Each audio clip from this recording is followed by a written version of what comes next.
then we had to do an overwater landing. What we'll do is I'll pop the float speed of the sleever right here. We'll land the helicopter in the ocean, wait for the rotor blades kind of complete stop. I've got a red lever on my side, and then Seth, you got a red lever in your door. Looks like you'll be able to open it there. So what we'll do is we'll pull those. The doors will come off into the water. Then we'll get out of the helicopter one by one with your vest already on but uninflated. And when you get in the water, go and inflate your survival vest. And I went to a special overwater survival school, so they can bring out like a big giant zipper. That'll make us a larger target for search and rescue assets. And last thing before we get going, to get out of the seatbelt, you just rotate the buckle like a pickle jar lid, because remember, you're the pickle inside the jar that needs to get out. And what we'll do is we'll take off, and once we get past those power lines on the left-hand side, I'll be able to start the tour. That's what they call a critical phase of flight, just like when you're on the airliner. Crazy. Wow, let's go. This is crazy. You guys hear me? Yeah, I We can hear can, you. yeah, there you go. Hear me? Yeah, I can hear you, Alex. It's smooth, right? This is so much different than an airplane. What do you think, Al? Holy crap. On our takeoff, our pilot Ian. Wow.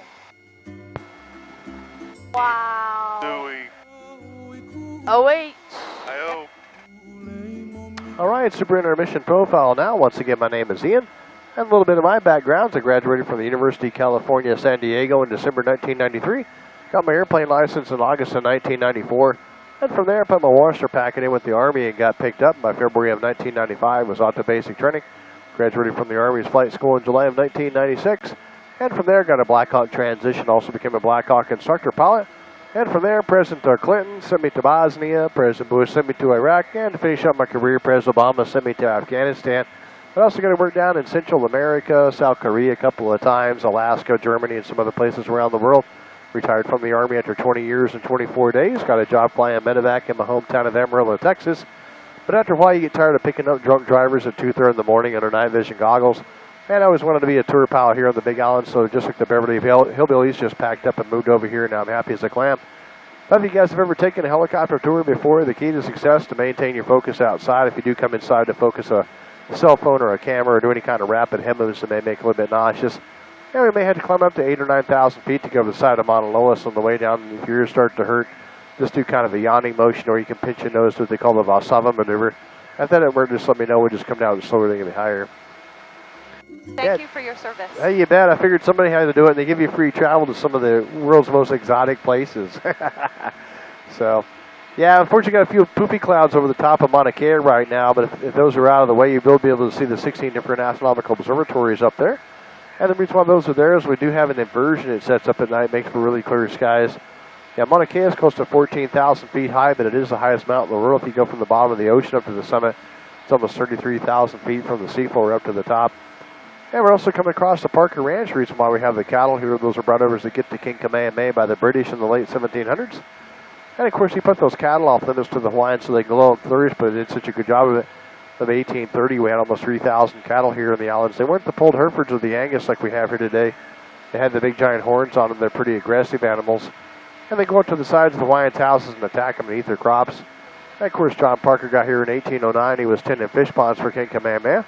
And they commissioned him to do a first cattle roundup here in the islands. They even brought in some caballeros from Mexico, helped teach the Hawaiians how to be cowboys. And of course, they stayed and had families up in Waimea, so the people look a little bit different up there. Yeah, you may notice these kind of looks like dirt roads kind of crisscross the Parker Ranch. Those are actually fire breaks. About 2.5 years ago, we had a really big fire over here on this side of the island. It went all the way from Sean's side, what they call the town of Waimea, all the way up towards Hululai over there on Seth and Alex's side. Yeah, at one point, this entire valley was on fire at some point. Yeah, it took about 7 days to get it put out. A lot of grass grew back. Actually going to do some firefighting here back in 2006. We had to ship a couple of our Black Hawk helicopters down from Fairbanks, Alaska, on the back of a C-17 cargo plane to do some firefighting and some medevac work here on the Big Island. And the craziest thing we saw was the wild pigs that come up to the fire line, start feeding. We think there were some seeds that were popping up that were kind of tasty. Yeah, we always kind of made the joke right before we dropped the water in the fire, there'd be some roasted pork down below us. Yeah. But they never went in the fire itself, kind of moved the fire line. I was up here by this Girl Scout camp. We'll overfly it today. And they look like we're really not going that fast. We're actually climbing up at about 110 miles an hour. We got to go from sea level to almost 7,000 feet in the saddle. Yeah, these are what they call a shield volcano. It's not like a cone volcano like you'd have in Guatemala City or Mexico or the ocean island chain. Yeah, those are all based on two tectonic plates rolling back and forth in each other. But here we have what they call the hot spot, originated off the coast of Russia several million years ago, and it produces a caldera lava lake under the island. Yeah, that magma chamber goes down about 18 to 40 miles down within the Earth. When it does come to the surface, the geologists say this is pretty much coming from the first formation of the planet. I'll take their word for it. Yeah, even though the eruption was officially declared over in December of 2018, that really doesn't mean anything. They're starting to pick up more earthquakes. Really? Yeah, back over here in Mauna Loa, they updated the threat category on there because we're getting thousands of earthquakes that are 3.0 on the Richter scale and less. And you may see me drinking water from time to time. I got my Camelback with me here. Right, Leanne. How high are we right now? You know, this is the real altimeter right here. We're at about 980 feet, maybe about 1,000. This is the barometric altimeter. We're at 3,000 feet above sea level. Yeah, you got to do a pretty rapid climb back over here to get in the saddle. We usually come up to about 7,000 feet. Mauna Loa, Shield. Yeah, this Highway 190 does get closed down from time to time. We get the range fires over here. Remember that term set? Leanne's an earth scientist, so she's Huh? excited about Remember all of the Oh, term okay, all right. technology around here. Shield volcano? No. Stratovolcano? Oh, yeah. Can you guys hear me okay? Yeah, we can, yeah.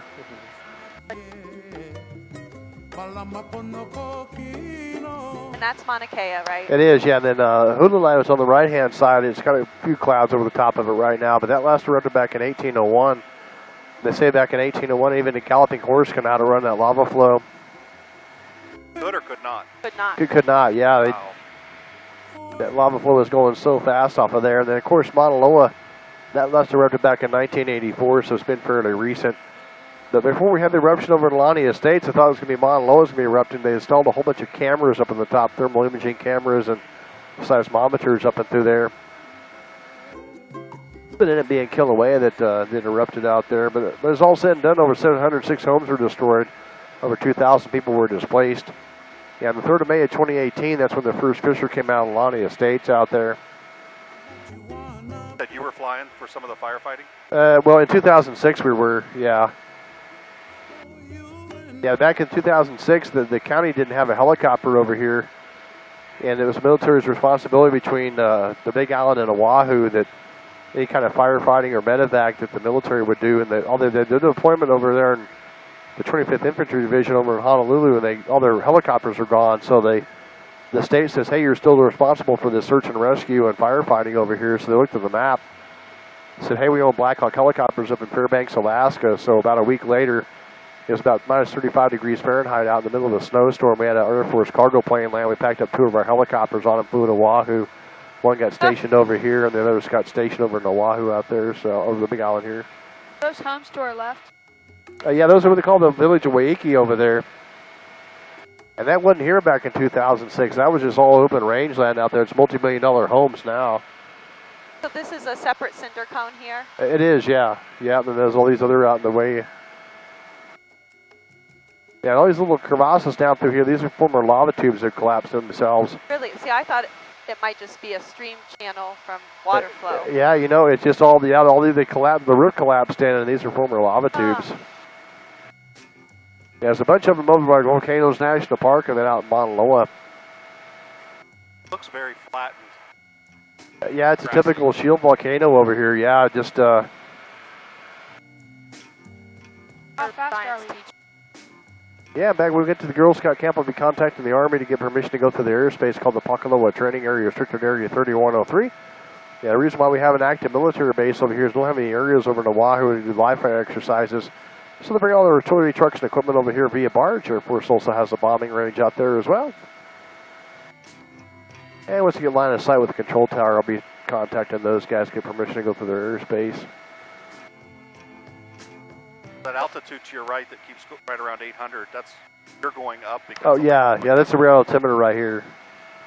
Yeah, it's got one antenna is a transmit antenna, the other one's a receive antenna, and it just bounces off the ground. How fast are we going right now? You know, our ground speed's back over here. It's actually reduced down because we're in a big climb right now. We're about 88 knots, which is about 93 miles an hour. This is our airspeed indicator. We're doing about 70 right there. Yeah, once we level off, it'll increase in speed back over there. Yeah, helicopters aren't really known for their speed. It's more their capability because we can go in areas where other places, other aircraft can't go. I'll be back with them, make a couple of radio calls here.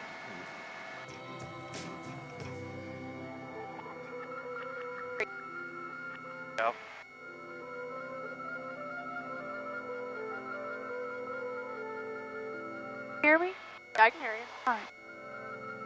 Talk. I cannot hear my Talk, talk, talk, talk, talk. like blanks out. Crazy. 34 kick out. Okay, got off on the Army control tower. There's permission to go through their airspace. Yeah, they own everything on the right-hand side of the road up to the base of Mauna Loa.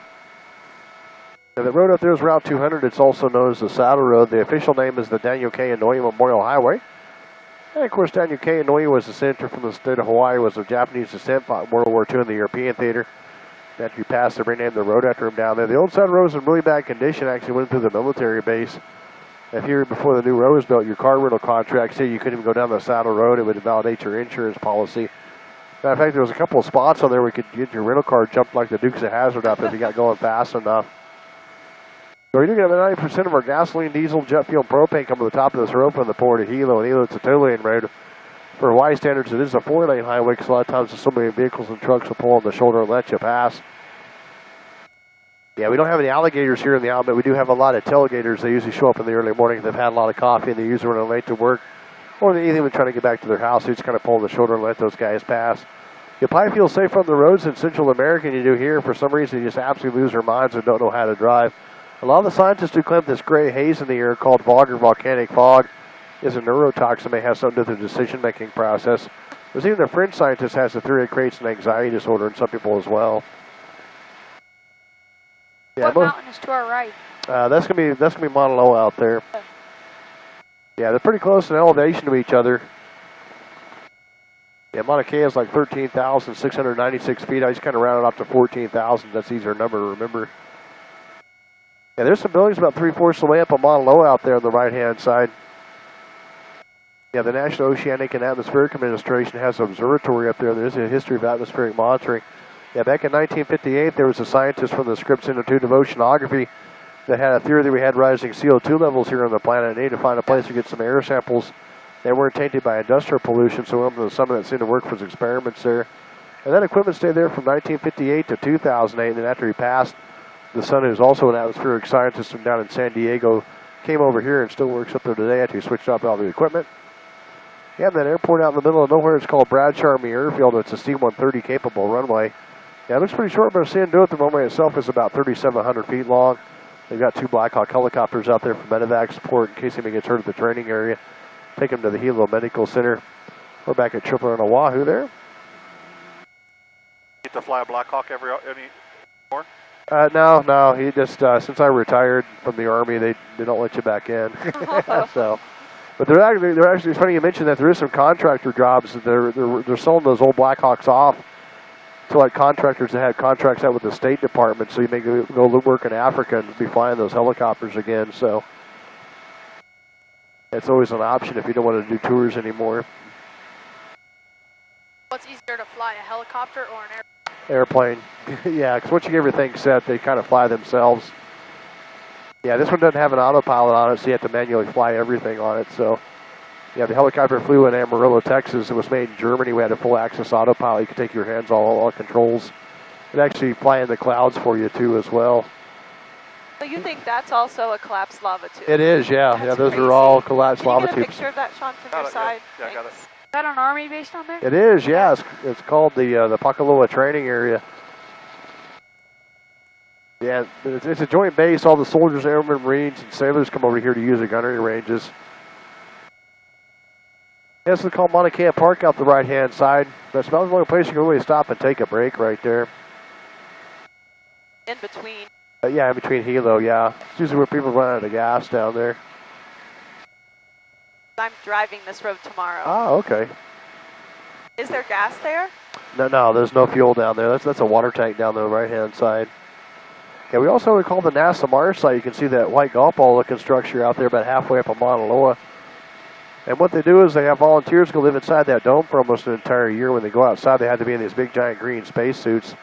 If they're not part of the astronaut corps, like people you see on Discovery Channel want to volunteer for something. But they delay the communications by 20 minutes to simulate the amount of time it takes to get a radio signal from Mars back to Earth. I don't think I'm seeing the building you're talking about, though. It's way out in the distance, yeah. About 1 o'clock, 2 o'clock. Yeah, about halfway up on Mauna Loa on the east side out there. White. The white ball. Yeah, But it looks tiny, right? exactly. Okay. Why would people do that? What are they doing? They simulate being on Mars, so they do a lot of equipment testing up there, and the Russians have the same version of that, but it's inside of a building. Yeah, the Russians have cameras inside theirs, and they have facial recognition software that it tells you whether you're happy or not. So even if you're smiling,